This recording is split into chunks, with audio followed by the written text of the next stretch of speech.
विद्यार्थी मित्रों केम छो मजामा। तो आज हमारे चैनल को सब्सक्राइब कर बेल आइकन जरूर प्रेस नामाना मूળ तत्व पाघड़ी प्रकरण तमे संपूर्ण समझी गया छो। तो आज मने एवी इच्छा है कि तमे समझी गया छो ये प्रकरण फरीवार આપણે સમજીએ તો તમને પણ વ્યવસ્થિત તौर સમજાશે। શું છે પાઘડી, કોને કહેવાય પાઘડી? તો સામાન્ય એક એક્ઝામ્પલ આપો કે એક સ્થાન ઉપર કોઈ એક ધંધાકીય એકમ આજથી 10 વર્ષ પહેલાં સ્થાપિત થયેલું છે અને 10 વર્ષ પહેલાં સ્થાપિત કર્યું ત્યારે એનું મૂલ્ય કિંમત 5 લાખ રૂપિયા હતી। આજે 10 વર્ષ એ ધંધાને કાર્યરત થઈ ગયા છે। આજે 10 વર્ષ બાદ એ ધંધાની વર્તમાન બજાર મૂલ્ય 8 લાખ આંકવામાં આવે છે। એ ધંધો જ્યારે સ્થાપિત કર્યો ત્યારે એનું મૂલ્ય 5 લાખ હતું। 10 વર્ષ બાદ આજે એની બજાર વેલ્યુ 8 लाख है। तो केटला लाख वैधा? तो के 3 लाख जोवा मळे? जोवा न मळे। पण 3 लाख नो जे वधारो थयो एनी किंमत में ए छे पाघड़ी। अने एटले आपणे पाघड़ीने एक अदृश्य मिलकत गणीए छीए। अदृश्य मिलकत छे।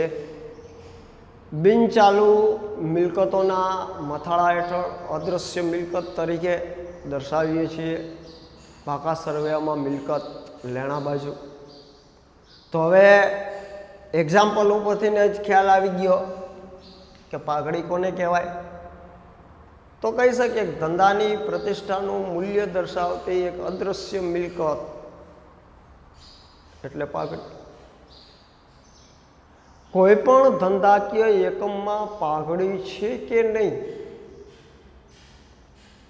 तो आपणे तरत ज कही सकीए कि कोईपण धंधाकीय एकम पाघड़ी धरावे छे के नथी धरावतुं। धरावे छे तो केटली पाघड़ी धरावे छे तो एनो आधार एनी नफो कमावानी क्षमता उपर होय छे।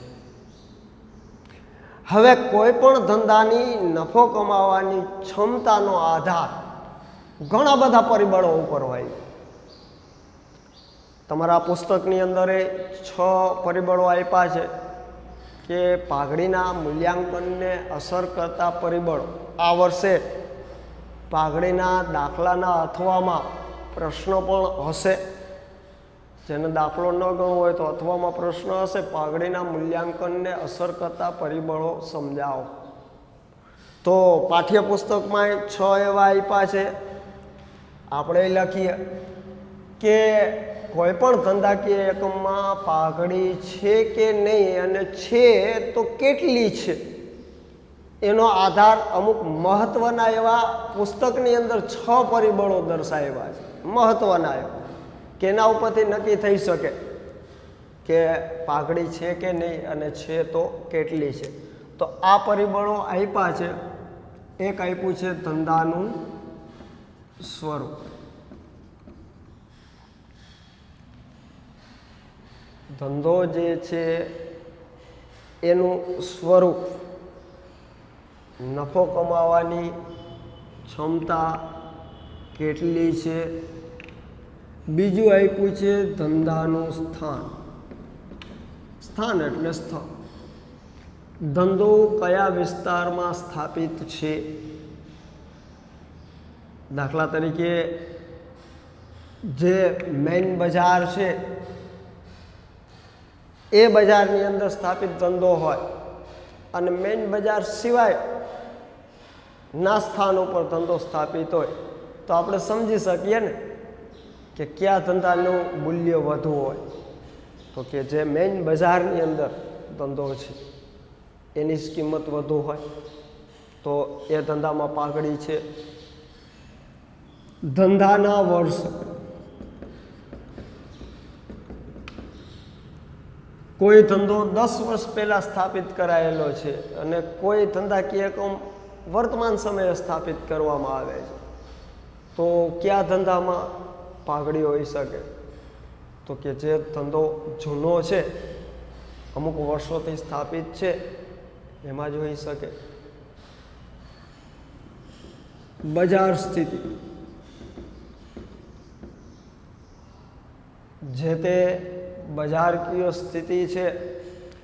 દાખલા તરીકે કોઈ બજાર સ્થાન ઉપર ધંધાકીય એકમ એવું છે કે એના સિવાય એવા જ પ્રકારનું અન્ય કોઈ એકમ એ સ્થાન ઉપર નથી,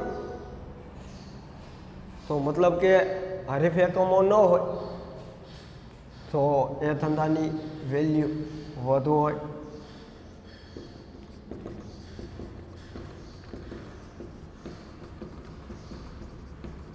સંચાલકોની કાર્યક્ષમતા અને અન્ય લાભ છે. આવા પુસ્તકની અંદર પાઘડીના મૂલ્યાંકનને અસર કરતા 6 પરિબળો. તો આ 6 પરિબળ ઉપરથી મેઇન તો પાઘડી નક્કી કરવાનું છે ધંધાનો નફો કમાવવાની ક્ષમતા ઉપર આધારિત છે. જે ધંધામાં નફો કમાવાની ક્ષમતા વધુ ને વધુ હોય એ ધંધામાં વધુ ને વધુ પાઘડી હોય. તો આપણે સમજવાનું છે પાઘડીનું મૂલ્યાંકન.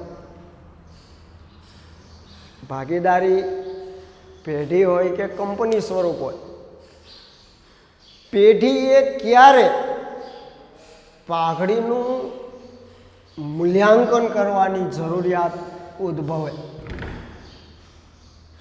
તો એના કારણો છે અને એ પુસ્તકમાં આપ્યા છે. વ્યવસ્થિત આજે વાંચજો.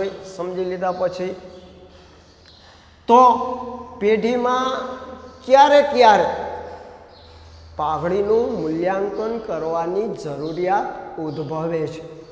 એ ઉદ્ભવવા માટેના કારણ: 1, ભાગીદારો વચ્ચે નફો નુકસાન વહેંચણીનું પ્રમાણ બદલાય.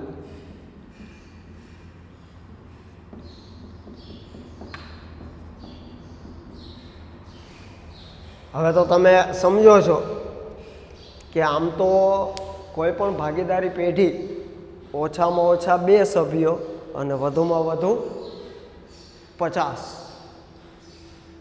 તો જ્યારે 2 કે તેથી વધુ વ્યક્તિઓ સાથે મળી અને ધંધાકીય એકમ સ્થાપિત કરે, એ 2 થી વધુ 50 સુધી વ્યક્તિઓ ભેગી થઈ અને ધંધો શરૂ કરે તો એ ભાગીદારી પેઢી છે. તો આમ તો કોઈ પણ ભાગીદારી પેઢી સ્થાપિત થાય ત્યારે જે નફો નુકસાન વહેંચણીનું પ્રમાણ નક્કી થાય એ જ ઠેઠ સુધી જળવાઈ રહે છે, બદલાતું નથી.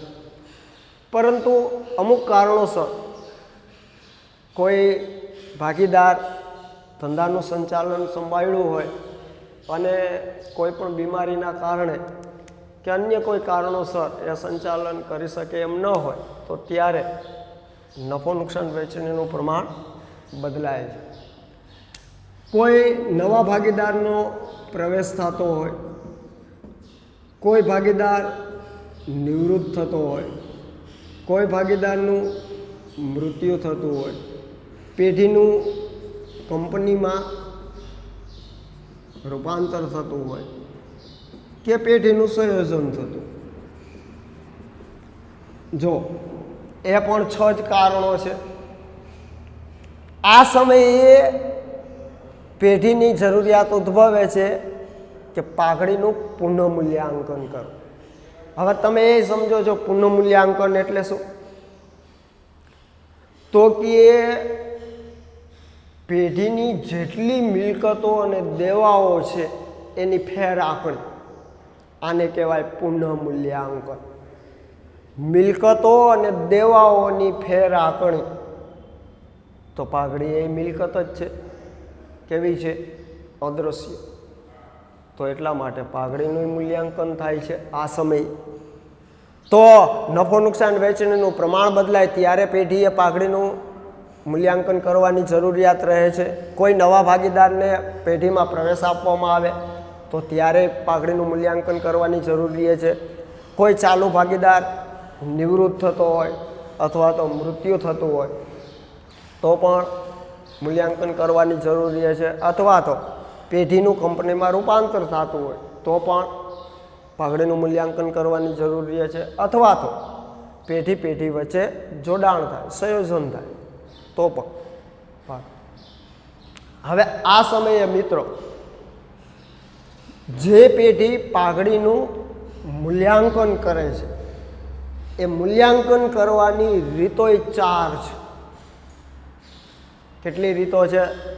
જો તમને આજે વારંવાર આંકડાશાસ્ત્ર બોર ન થાવ, તમને મજા આવે તો સાહેબે આ પ્રકરણ ચલાવી દીધેલું છે. તમને વધુ એકવાર એ રિવિઝન થાય અને મજા આવે, કંટાળો ન આવે. એટલે આપણે વચ્ચે પાઘડી પ્રકરણ સમજવા માટે લીધું છે. હવે તમે સમજો છો તો હું સમજાવીશ તો વિશેષ સમજાશે. તો પાઘડીના મૂલ્યાંકનની રીતોય કેટલી છે, પદ્ધતિઓ કેટલી છે? 4 છે. આપણે 4 રીતને સમજીએ. 1 સરેરાશ નફાની રીત. રીત એટલે પદ્ધતિ. બીજું છે ભારિત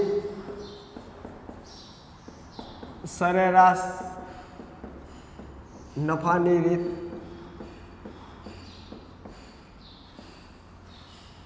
ત્રીજી છે અધિક નફાની રીત.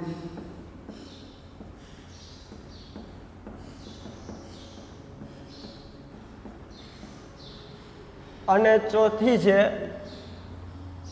નફાની મૂડીકરણની રીત.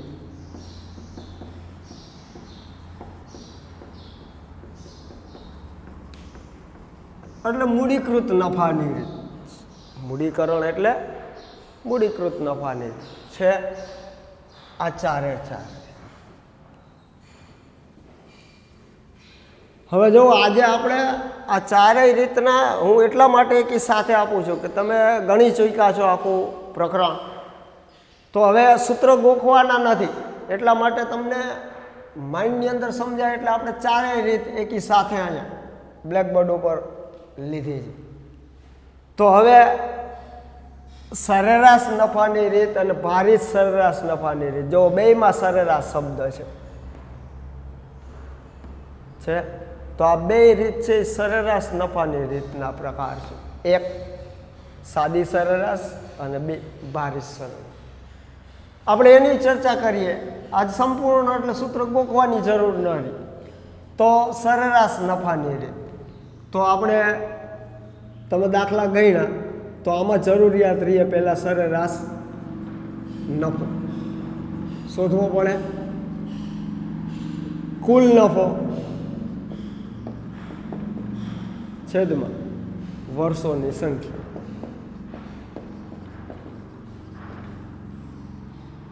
મળી ગયો સરેરાશ નફો. એટલે હવે તમે પાઘડી શોધી શકો. પાઘડી બરાબર સરેરાશ નફો ગુણ્યા પાઘડીની ખરીદીના વર્ષ.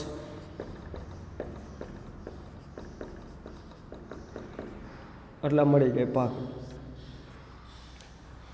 ભારિત સરેરાશ નફાની રીતે તો તમારે ભારિત સરેરાશ નફો જોશે. ભારિત સરેરાશ નફો કુલ ભારિત નફો છેદમાં કુલ ભાર. મળી ગયો ભારિત સરેરાશ નફો. એટલે હવે તમે પાઘડી તો ભારિત સરેરાશ નફો ગુણ્યા પાઘડીની ખરીદીના વર્ષો.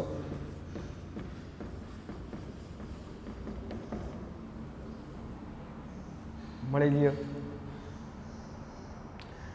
હવે અધિક નફાની રીત, તો અધિક નફો જોશે. અધિક નફો મેળવવા માટે અપેક્ષિત નફો જોશે. તો સૌપ્રથમ અધિક નફો મેળવતા પહેલાં અપેક્ષિત નફો મેળવવો જોશે. અને અપેક્ષિત નફો મેળવવા માટે ધંધામાં રોકાયેલી મૂડી જોશે. જો દાખલાની રકમમાં આપી દીધી હોય કે ધંધામાં રોકાયેલી મૂડી આટલી છે તો કાંઈ શોધવાની જરૂર નથી. પણ ન આપી ધંધામાં રોકાયેલી મૂડી દાખલાની રકમમાં આપી ન હોય તો પ્રથમ કામ તમે શું કરો તો કે ધંધામાં રોકાયેલી મૂડી શોધવાનું.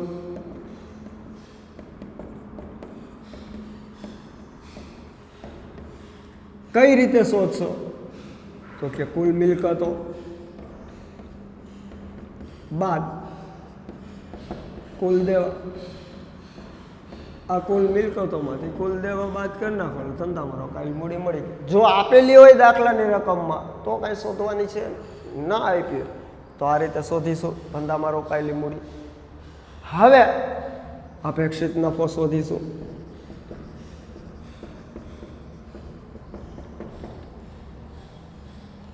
તો ધંધામાં રોકાયેલી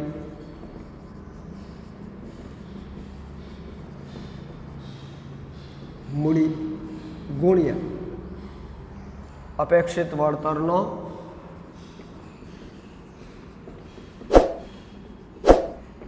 દર છેદમાં 80. અપેક્ષિત વળતરનો દર હર દાખલામાં આપ્યો હશે, એ કાંઈ શોધવાનો છે. તો અપેક્ષિત નફાનું સૂત્ર શું થયું? ધંધામાં રોકાયેલી મૂડી ગુણ્યા અપેક્ષિત વળતરનો દર ભાગ્યા 100 છે. હવે અધિક નફો મળી જાય.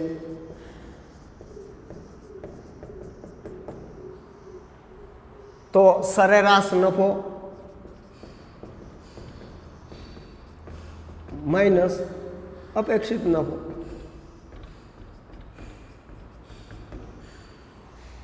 એટલે મળી ગયો અધિક નફો. હવે પાઘડી.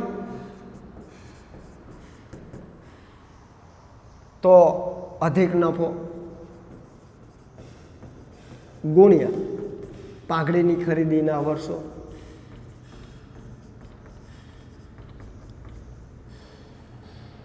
થઈ ગયો અધિક નફાની. હવે ચોથી રીત પહેલા આ ખાસ આમાંથી પોઈન્ટ સમજી લ્યો. જો પ્રથમ રીતમાં પાઘડી ગુણ્યા ખરીદીના વર્ષો છે. બીજી રીતમાં પાઘડી ગુણ્યા ખરીદીના વર્ષો છે. ત્રીજી અધિક નફાની રીત પાઘડી ગુણ્યા ખરીદીના વર્ષો છે.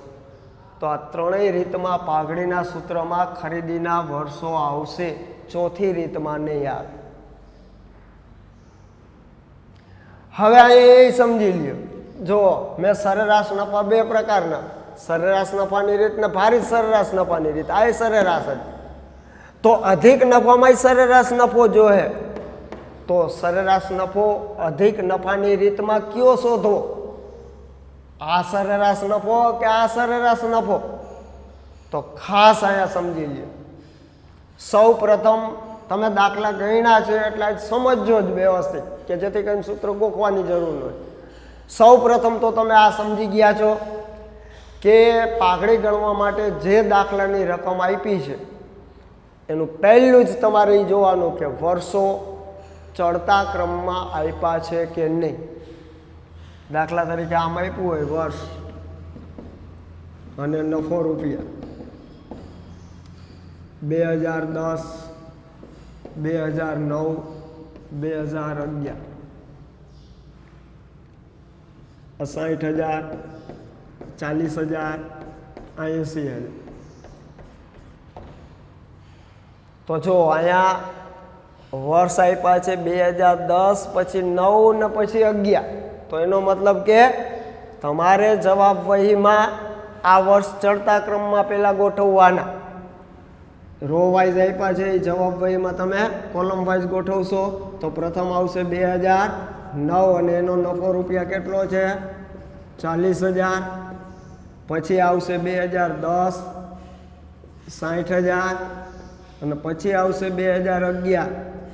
તો આ ખાસ મિત્રો દાખલાની રકમમાં પહેલું જ આ માર્ક કરવાનું કે આપણને જે દાખલો ગણવા માટે નફાના જે આંકડા આપ્યા છે એ વર્ષો ચડતા ક્રમમાં છે. જો ન હોય તો એમનેમ ગોઠવી દેવાના છે. ન હોય તો આ રીતે પહેલાં લીધું 2009, પછી 10, પછી 11. હવે ગોઠવી લીધા પછી જો તમને અધિક નફાની રીતે દાખલો ગણવાનું કીધું હોય તો સરેરાશ નફો કયો લેવો, તો ત્યારે તમારે દાખલાની રકમમાં જોવાનું છે. ચડતા ક્રમમાં વર્ષ ગોઠવી લીધા પછી જો દર વર્ષે નફો વધતો જ જતો હોય તો ભારિત સરેરાશ. અહીંયા સરેરાશ નફો કયો લેવાનો? ભારિત સરેરાશ. ક્યારે? વર્ષો વર્ષ નફો વધતો જ જતો હોય તો, અથવા તો વર્ષો વર્ષ નફો ઘટતો જતો હોય તો પણ ભારિત. પણ વધારો ઘટાડો થતો હોય કે ઘટાડો વધારો થતો હોય તો તમારે અધિક નફાની રીતમાં સરેરાશ નફો આ સરેરાશ જ લેવાનો છે. જેમ કે અહીંયા આપ્યું છે, માની લ્યો અહીંયા 90,000, તો જો આ 40, પછી અહીંયા કેટલો આવશે? આ 90 છે, 2090, પછી 60,000 થયો, પછી પાછો 80,000 થયો. તો જો આ વધ્યો છે, આ ઘટ્યો છે, આ પાછો વધ્યો છે. તો ત્યારે અધિક નફાની રીતમાં સરેરાશ નફાની રીતે જ આ જ રીતે શોધવાનો છે. પણ દાખલાની રકમમાં સૂચન આપી દીધું હોય કે સરેરાશ નફાની રીતનો ઉપયોગ કરીને અધિક નફાની રીતે પાઘડીનું મૂલ્ય નક્કી કરો, તો ત્યારે તમારે કાંઈ આંકડા જોવાના નથી. નફો વધે છે, ઘટે છે, વધે ઘટે છે, ઘટે વધે છે, કાંઈ જોવાનું નથી. કેમ કે દાખલાની રકમમાં જ કહી દીધું છે સરેરાશ નફાની રીતનો ઉપયોગ કરી અધિક નફાની રીતે ખરીદીના 3 વર્ષ આધારે પાઘડી નક્કી કરો, તો તમારે અહીંયા સરેરાશ નફાની રીતે જ શોધવાનો છે. કાંઈ પણ દાખલાની રકમ જોવાની નથી. તમને કહી જ દીધું હોય અધિક નફાની રીતમાં કે ભારિત સરેરાશ નફાની રીતનો ઉપયોગ કરી અધિક નફાના 4 વર્ષની ખરીદીના આધારે પાઘડીનું મૂલ્ય આંકો, તો તમારે ત્યારે કાંઈ જોવાનું નથી. આ સરેરાશ નફો ભારિત સરેરાશે જ શોધવાનો છે. પણ તમને દાખલાની રકમમાં એમ કીધું હોય કે યોગ્ય સરેરાશનો ઉપયોગ કરી, તો સરેરાશ 2 પ્રકારની, સાદી સરેરાશ અને ભારિત સરેરાશ. તો તમને કીધું યોગ્ય સરેરાશનો ઉપયોગ કરી, તો ત્યારે તમારે વિચારવાનું છે કે દર વર્ષે નફો વધતો જ જાય છે તો યોગ્ય સરેરાશ ભારિત, દર વર્ષે નફો ઘટતો જ જાય છે તો યોગ્ય સરેરાશ ભારિત, અને દર વર્ષ નફો વધારો ઘટાડો કે ઘટાડો વધારો થાય છે તો યોગ્ય સરેરાશ સાદી સરેરાશ. સમજાઈ ગયું? જો આ 3 રીતમાં પાઘડીની રકમ નક્કી કરવામાં ગુણ્યા ખરીદીના વર્ષો આવે છે.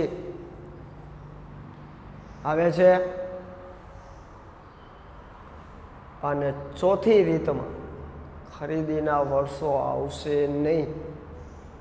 પહેલાં તમારે શું શોધવું જોશે? મૂડીકૃત નફો શોધવો જોશે. મૂડીકૃત નફો એટલે સરેરાશ નફો છેદમાં અપેક્ષિત વળતરનો દર ગુણ્યા 100 છે. જો આપણે લખીએ ચોથું સૂત્ર,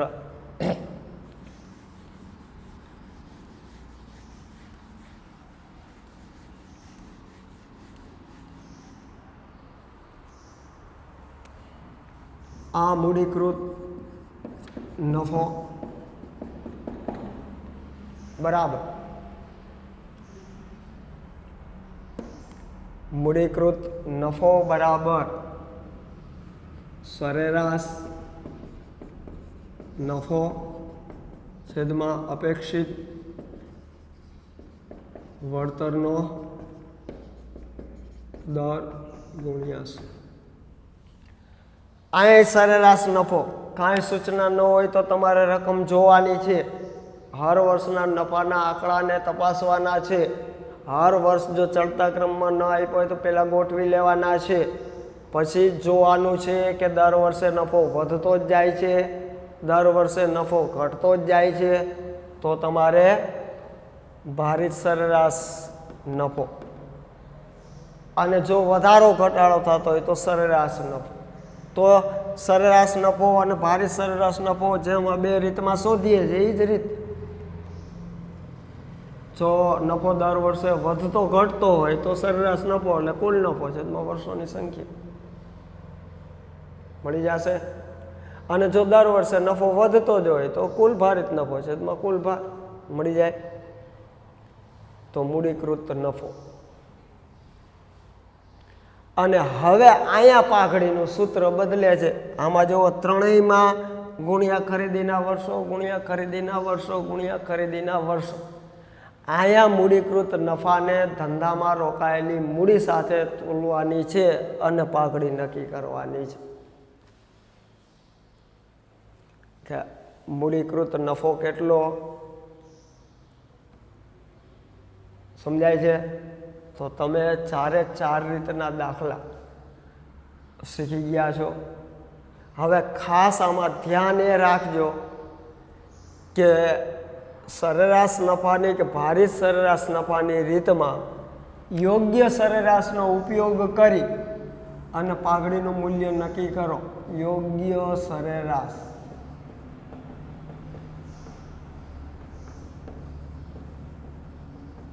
તો ત્યારે તમારે ખાસ વિચારવાનું છે કે આ બેમાંથી કઈ સરેરાશ દાખલાની રકમ માટે યોગ્ય રહેશે.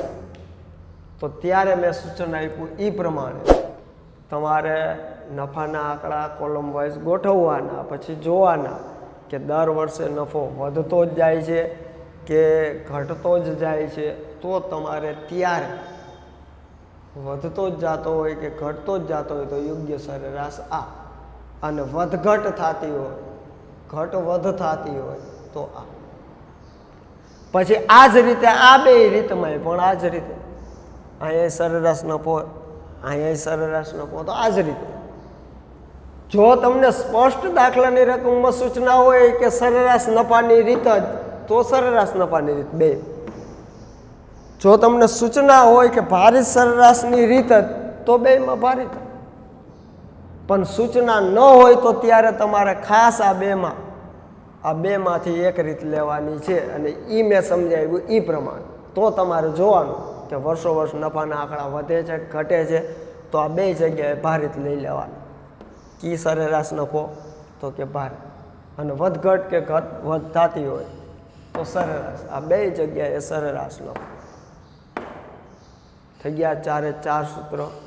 અને આના ઉપરથી તમે એક રીતે એ પણ દાખલા ગણ્યા હશે, અધિક નફાને મૂડીકૃત કરવાની રીત. અધિક નફાને મૂડીકૃત. તો અહીંયા અધિક નફો લઈ લેવાનો છે. અધિક નફો છેદમાં અપેક્ષિત વળતરનો દર ગુણ્યા છે આ પાઘડી પ્રકરણ. નેક્સ્ટ આપણે આંકડાશાસ્ત્રમાં આજે હવે પછીના લેક્ચરમાં સહસંબંધ પૂરું કરવાનું છે. ટૂંકા દાખલા 2-4 જે અઘરા જેવા છે એ આપણે ગણીશું એટલે નિયત સંબંધ ઉપર જઈ શકીએ. તો પાઘડીના દાખલા આ રીતે ગણજો. બરાબર? સારી રીતે તમને ચેપ્ટર સમજાવી દીધું છે. આજે તમને એક ધારો કંટાળો ન આવે એટલે મેં આ રિફર કરાવ્યું છે કે આટલા સૂત્રો સાથે આ રીતે છે. નેક્સ્ટ લેક્ચરમાં મળીશું. ત્યાં સુધી રજા આપશો. જય હિન્દ.